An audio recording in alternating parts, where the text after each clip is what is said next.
The sparkling light of 1,000 silver and white crystalline shards was dazzlingly illuminescent for the pair as they stood close to each other, surrounded by the vortex of glisters.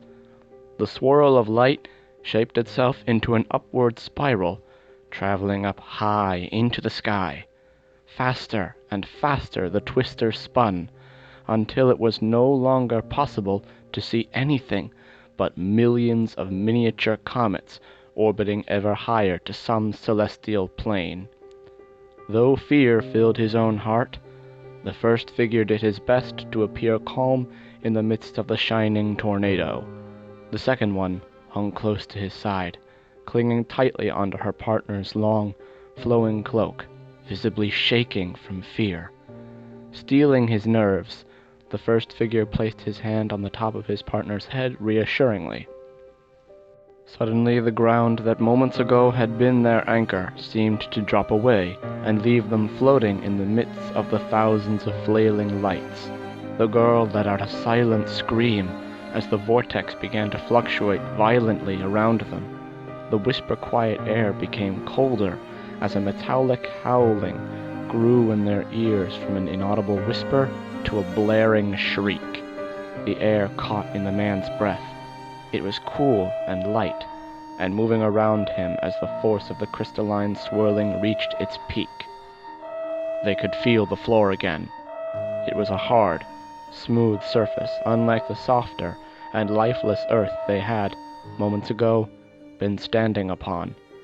The vortex began to clear, revealing glimpses of an environment unlike anything either had seen. Stumbling past the revolving crystalline shapes, the man collapsed on the ground as he tripped over a pair of stairs, arranged to lead up to the platform he, moments ago, had appeared upon. Looking around, he struggled to comprehend where he was. The entire room he was in was framed by metal walls, except for the back third of the room, which held the platform he had tripped off of. Opposite the platform, and in front of him, was a triad of strange lecterns, with a combination of translucent blue rectangular screens layered on and above the slope of the desk-chair combination. Each screen had a different pattern of imagery, dials and buttons, text and symbols across it. Behind the three platforms was a large translucent screen identical to the ones on the lecterns. This panel covered almost the entire wall, but several of its complex sections were layered over by large red rectangles, flashing a single message over and over. The other walls adjacent to the wall with the large screen were also flashing red, as running along them were lines of artificial light streaming from the platform and the screen. Blips of light were traveling along the lines to and from the screen, as well as through an odd opening in the wall to the man's left. The opening was a tall rectangle in the wall, with a series of geometric etchings running down from the top of the door to the ground. The man pushed himself up into a sitting position, and was stunned to discover how cold the metal felt. Everything around him felt innately strange, but also vaguely familiar. His senses, long since dormant, suddenly had been awakened by the atmosphere of the environment around him. He could feel the cool movement of the air as it moved by unseen forces throughout the room. He could push his hand against the floor and feel its smooth metal surface. He could see the contrast between the light of the platform, of the blips of red light in the wall, and the blue light exuded by the screens. He could hear the inhuman sound of a siren wailing from every direction, occasionally punctuated by a robotic voice conveying a message in a language he could not understand. Most strangely of all, he could sense each and every second as it presented itself in front of him and became the past. A terrified weeping refocused his attention, and he turned back towards the platform. There, the girl was lying on the metal ground, overwhelmed by her senses and the panic she had felt while still inside of the crystalline spiral.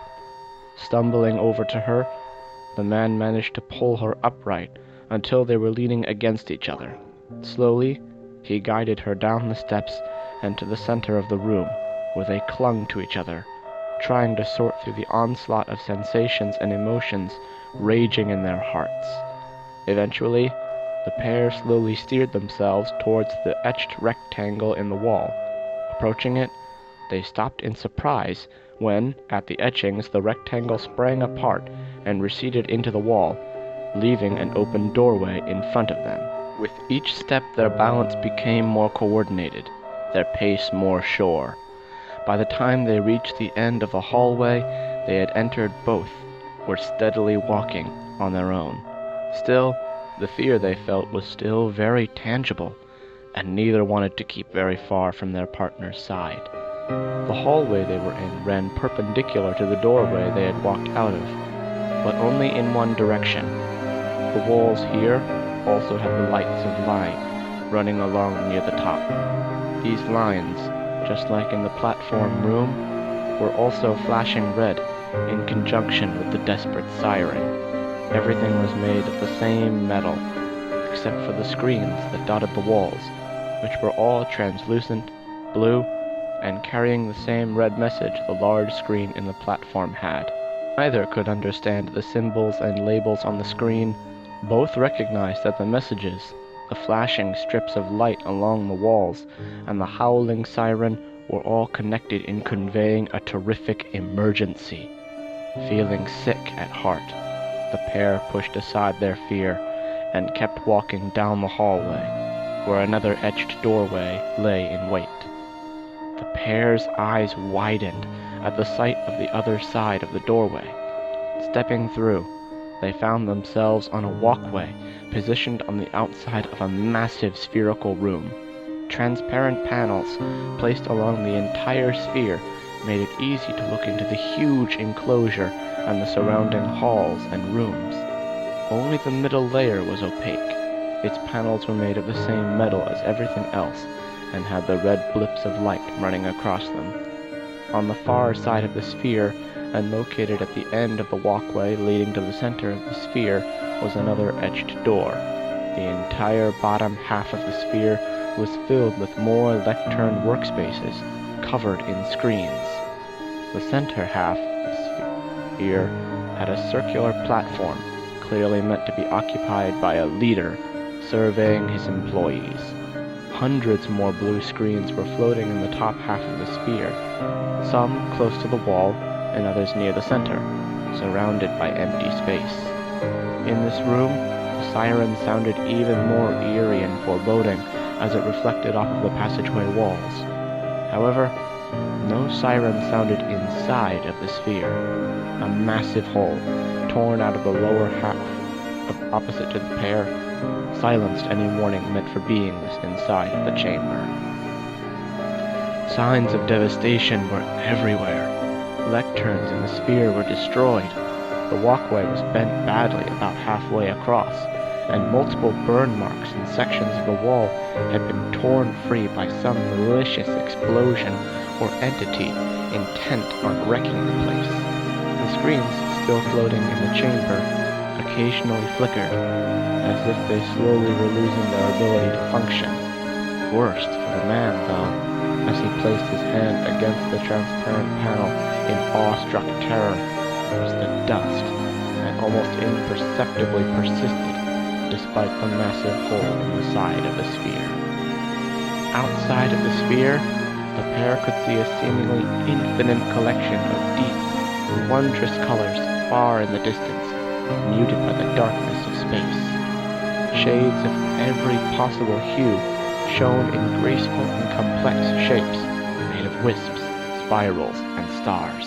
In another world, another time, these colors would have seemed precious and inspiring. Now, though, as the horrid, emotionless siren continued to give off its warning, the stars and colors appeared to be drawing away, as though some darkness had come and driven them back from their places in the sky. The man opened his mouth, parched by his trepidation, and spoke to the stars so far away. "Where are we?"